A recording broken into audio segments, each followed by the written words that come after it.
Verið velkomin í föstudagsþáttinn. Hvönnin komin í vasann og við getum byrjað. Fyrsti viðmælandi minn, Brynjar, situr hálendisvaktina, eða stendur hálendisvaktina. Velkomin. Takk. Segðu okkur aðeins frá þessari hálendisvakt björgunarsveitanna. Hvaða fyrirbæri þetta? Þetta byrjaði 2006 með því að stytta viðbragðstíma, hafa okkur upp á hálendinu hjá helstu ferðamannastöðum. Já. Og núna er þetta orðið 4 svæði sem við sitjum. Já. Og hver björgunarsveit, eða þú getur sótt sem björgunarsveit að vera 1 viku í senn. Já.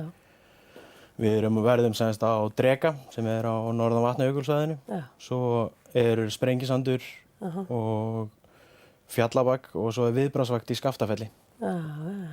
Og þarna eruð í viku í senn og einmitt stytta viðbragðstíma, þannig ef eitthvað kemur upp á þá eru þið miklu nær en ella og eru sneggri á staðinn. Já. Heldur en hefði verið hérna heima á Akureyri. Já. Já.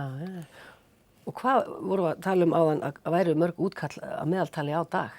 Þeir töluðu að þetta er svona meðaltali 10 til 20 útköll á dag yfir allt hálendið. Já.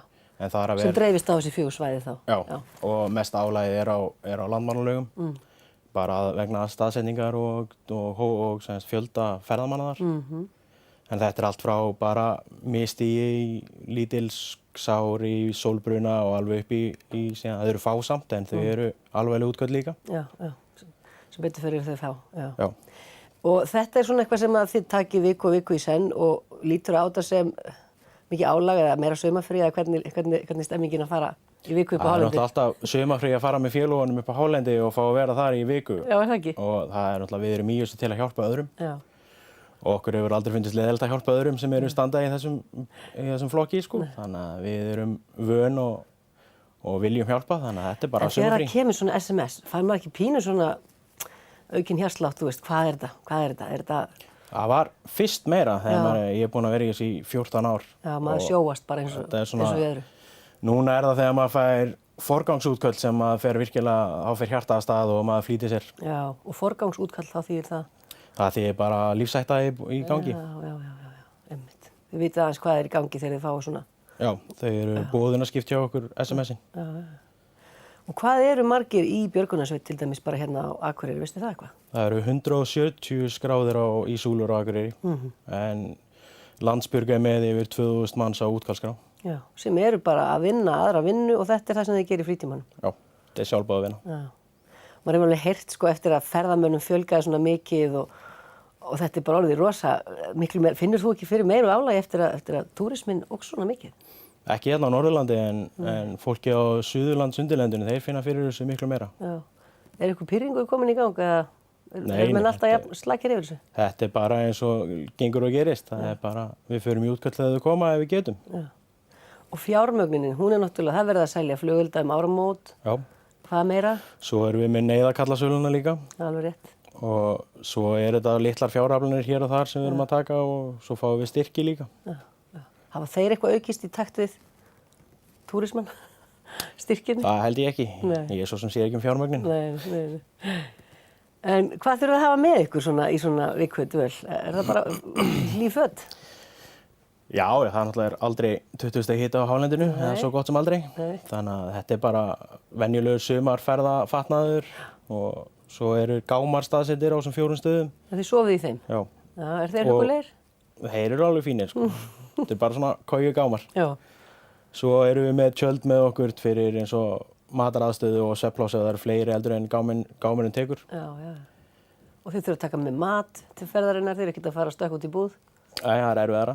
Við tökum með matinn með okkur og svo er í bílunum hjá okkur allur sjúkrabúnaður og allt sem við þurfum til að standa út útköll og ef við erum ekki með það þá er bara óskað eftir auka aðstoð.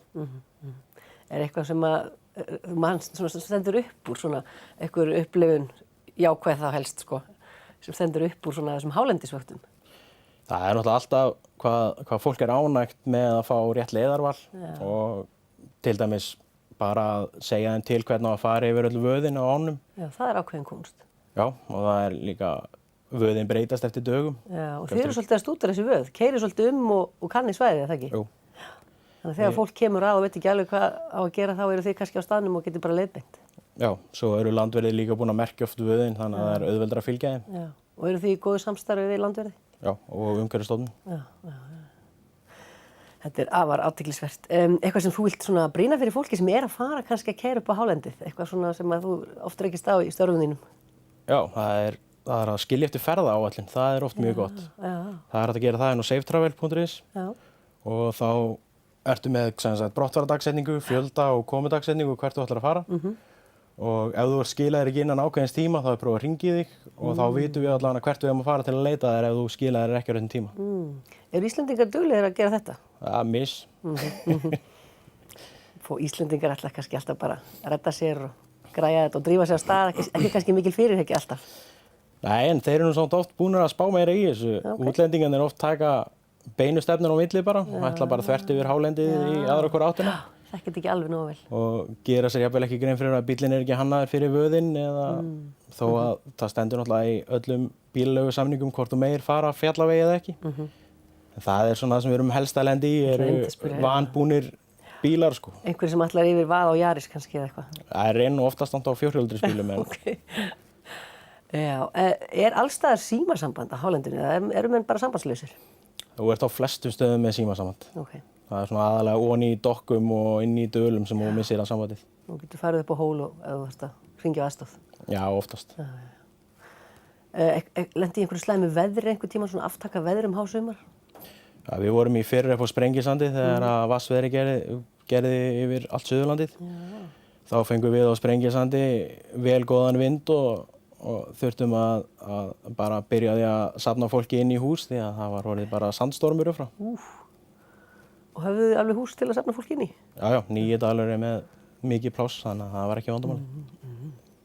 Og hvenær er þín vakt segir að bresta á hálendisvaktir? 12. til 19. ágúst. Já, það er svolítið í það. Já, það er líka fínt. Ertu í sumarfríi þangað til? Nei, ég er í vinnu. Já. Þú ert kannski farin að telja niður dagana, komast þarna upp til? Já, maður á alltaf inni nokkur sumarfrí, þannig að þetta er alltaf fínt. Það er ekkert farið að snjóa í ágúst í hálendinu, nei. Nei. Er þetta ekki bara besti tíminn til að vera þarna? Þetta er svona skemmtilegast tíminn, þá er mesta ferðafólki á svæðinu. Svona frá miðjum júlí og fram í lok ágúst er mesta ferðafólki á hálendinu því að þá er hálendið orðið þurrt og það er hægt að keyra alla vegi. Allur snjór bráðnaður, allt orðið fært. Já, svona snjórinn sem þarf að bráðna er færin allavega. Já. Og þið farið 4 til 6 saman, eða 4, er ekki konur í þessu líka? Við erum 4 sem förum og verðum allan tíman og svo eru 6 sem bætast við svona kafla og kafla. Hvað ætlar að hafa með þér í nesti? Búin að ákveða það? Já, það er náttúrulega alltaf það sama. Það er bara að hafa með sér hrísgrjón og lifrarpylsu og magál og hnetur og súkkulaði. Eitthvað sem stendur með manni? Og svo bara nóg af kjöti og fisk til að grilla á kvöldin. Þau geta veiða fisk? Nei, það er ekkert mikið af vötnum þarna til að veiða. Kærar þakkir fyrir komuna og gangi ykkur vel að hálendisvaktinni. Takk fyrir það.